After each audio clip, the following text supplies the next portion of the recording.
Hey, what is your most obscure D&D character inspiration? Let us know about your inspirations down in the comments below. I'm not playing it as of yet, but I'm cooking up a Warforged Barbarian Paladin that is supposed to be the shining Gundam from G Gundam. Not sure if I'll have a tiny Damonkashu living inside it. Probably not that obscure, but I've found Gundam to be pretty niche outside of Gundam Wing. G Gundam is awesome. A character from a Chappelle Show skit. Was the character hilarious in the campaign? Yes. Was it memorable? Yep. Did anyone realize where I got it from? No, sir. My brother took a Terry Pratchett character and it became a legend in our Tomb campaign. Noble fighter Cecil T. Nobbs. We added some backstory that his family just wanted rid of this technically human but chimp-like offspring, so they sent him on an impossible task in the jungle. My brother, being a power gamer, was hilariously hard to kill, so he was gonna get through it all. He died after choosing to walk on the side of a caldera after a fight and slid straight into an active volcano.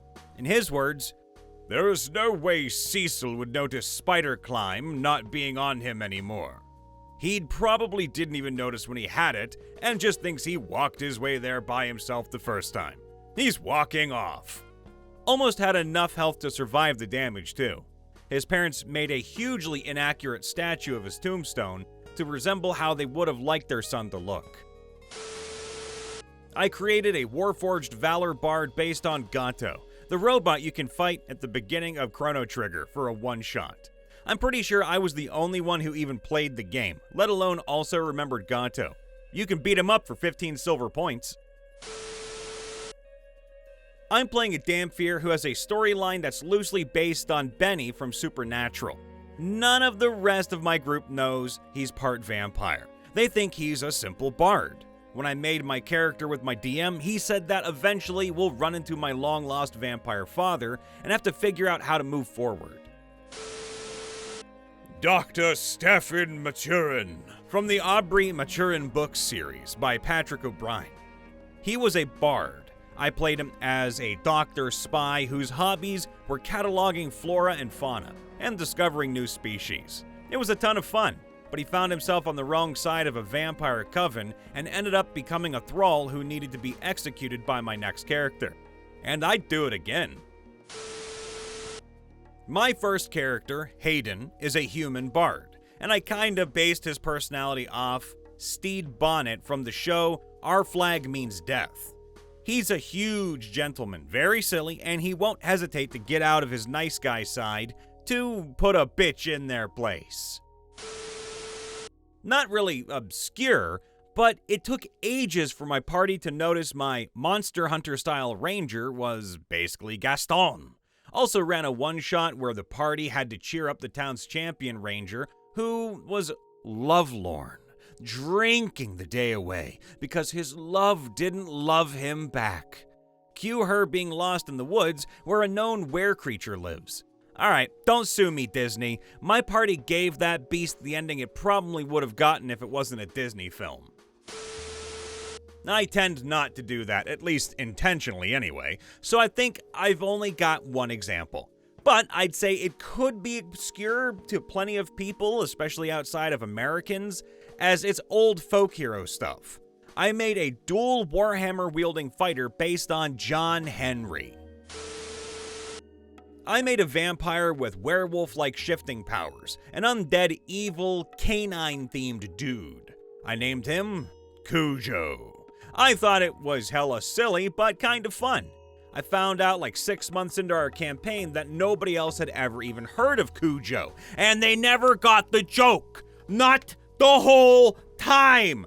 That was a scary-ass movie as a kid. Vengeance Paladin with name, voice, and names in backstory that all seem like nods to Batman. All to disguise the real inspiration of the Tick. I had to resist the urge to name my summoned steed Spoon. I have a character ready to go for a future game based off of Garak from Star Trek Deep Space Nine. I'm not sure I can nail the role-playing aspect of Garak, though. I don't have that much charisma. Played an artificer based on Dorian Gray. Made a beast barbarian based on Ku Chulain, I hope I pronounced that correctly. Made a fighter based on Stingy Jack, that's probably the most obscure.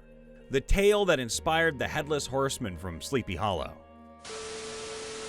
Not exactly based on a character, but inspired by one. There is a movie called Belle.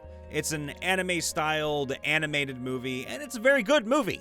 When it came out, I kept getting videos on TikTok using a soundbite from the trailers of the main character saying, "I can finally sing again?" So I got inspired to make a warlock who thinks they are a bard. They lost the ability to sing when they were young and accidentally made a deal to get that back.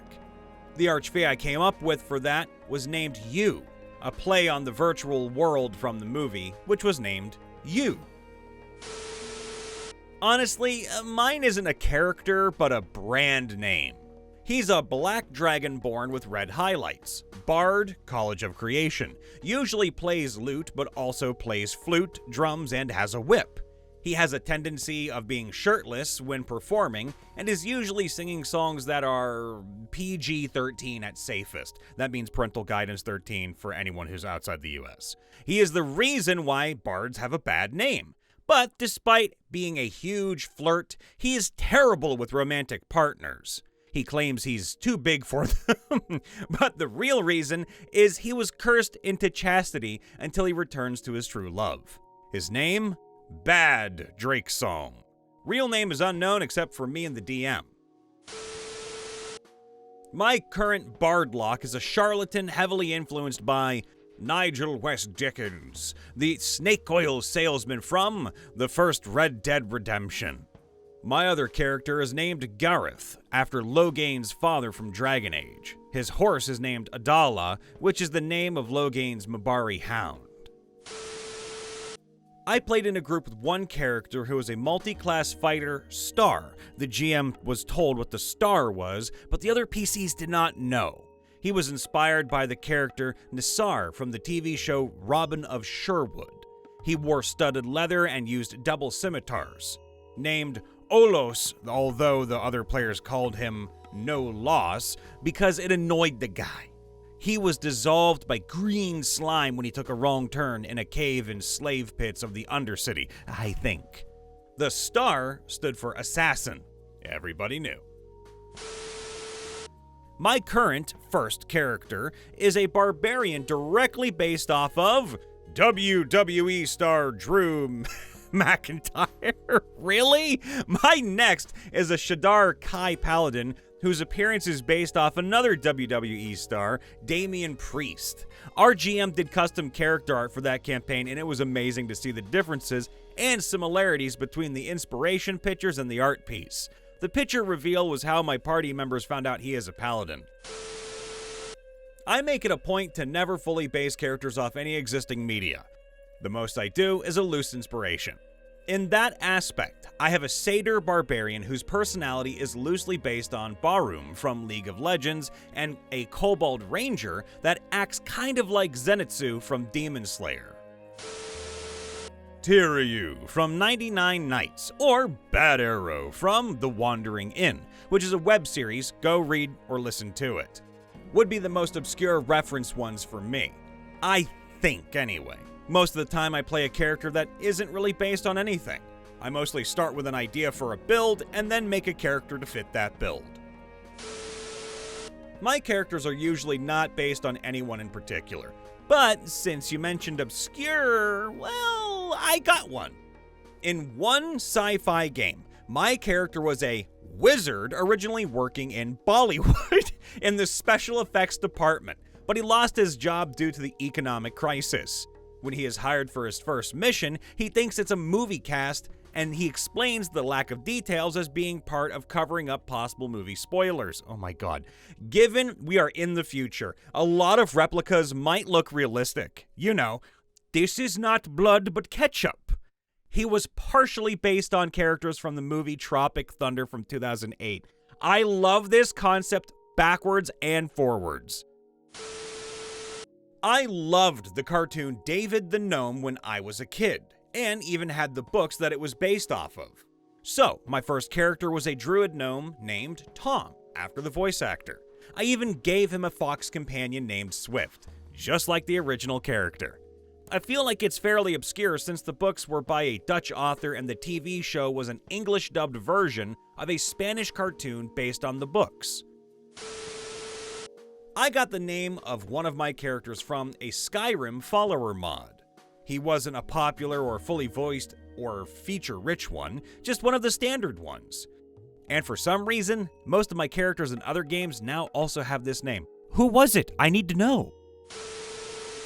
I had a character named Alani that was mildly inspired by a character of the same name from Battleborn.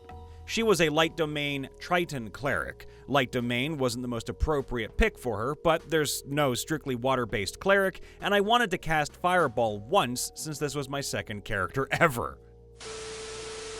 I had an artificer slightly based on Isaac from the Castlevania animated series on Netflix.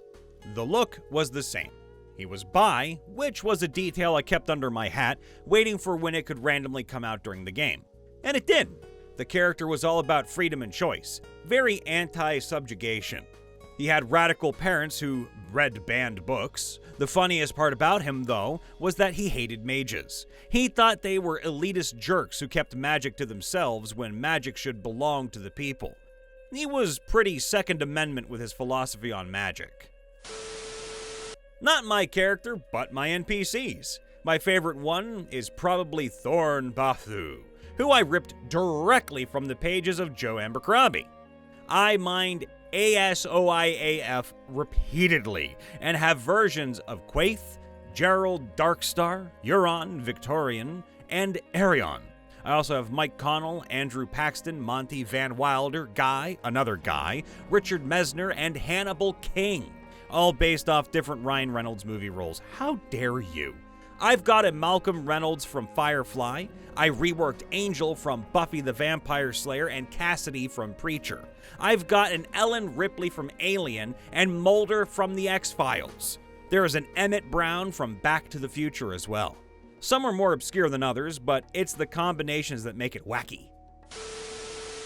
Robert Guiscard, a historical figure who was a leader of the Normans and helped slowly build a kingdom in southern Italy and Sicily in the 1050s by adventuring and taking over castles. They worked for various factions, local lords, church, Greeks, until they were powerful enough to carve out a kingdom.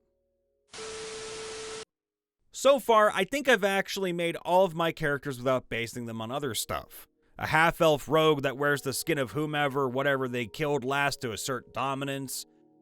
Dwarven cleric who just wanted to get his wife back. She had died. He was willing to dabble in necromancy or bargain with Mirkul. Bruddy, gnomish bagpiper. Didn't get to explore his character any because he died from a closet full of regular spiders. Oh god. Ginny, human investigator warlock. Noir PI style. Tricked into a pact while dying, and trying to get out of said pact is his whole reason for questing. Ezreal, changeling death cleric undead warlock, wants to crack the code on reality by studying curses and divine artifacts. Hates attention, deeply uncomfortable showing actual form. Hey everyone, Brian Von VA checking in after the vid. Make sure to leave a like, subscribe, ring that bell, and let us know in the comments below. What is your most obscure D&D character inspiration? I promise, we won't tell. And if you ever want to support the channel, make sure to join our membership program. You get early access to videos, maybe a bit more, but mostly, you get to help us keep the lights on. We love you all. Please, in these trying times, make sure to stay safe and to love thyself as much as your neighbor. Toodaloo.